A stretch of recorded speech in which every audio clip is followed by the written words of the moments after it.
రాఘవ్ చెడ్డా ఒక పెద్ద నీతిమంతుడిలాగా ప్రజల తరఫున ఒక పోరాడే యోధుడిలాగా పార్లమెంట్లో బిల్డప్లు ఇచ్చి పార్టీ అతని మీద ఒక క్రమశిక్షణ పరంగా రాజ్యసభలో మాట్లాడే అవకాశం ఇవ్వకూడదని చెప్పిన తర్వాత అతను నిజానికి నీతిపరుడైతే నిజాయితీపరుడైతే ప్రజల పక్షాన పోరాడే మల్లయోధుడే అయితే ప్రజల పక్షాన నిలబడేవాడు పోరాడేవాడు కేజ్రీవాల్ని పార్టీని అంతర్గతంగా ప్రశ్నించుకునే అధికారం ఆయనకుంది.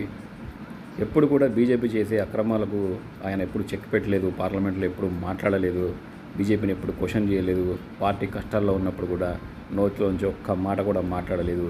కేజ్రీవాల్కి మనీష్ సిసోడియాకి ఎప్పుడు సపోర్ట్గా ఆయన టీవీ ఫ్రేమ్లలో కూడా మనకు కనబడలేదు. ఈ విషయం మీరు అందరికీ తెలిసే. ఆయన ఇప్పుడు బీజేపీలో చేరి ఆయన ఎంత ఫేక్ పర్సనాలిటీ అను అంటే ప్రజలు ఎవరిని కూడా నమ్మడానికి వీలు లేకుండా అయిపోయింది ఈ రాజకీయం. ప్రజలు అర్థం చేసుకోండి, ఎవరిని నమ్మాలో ఎవరిని నమ్మకూడదు.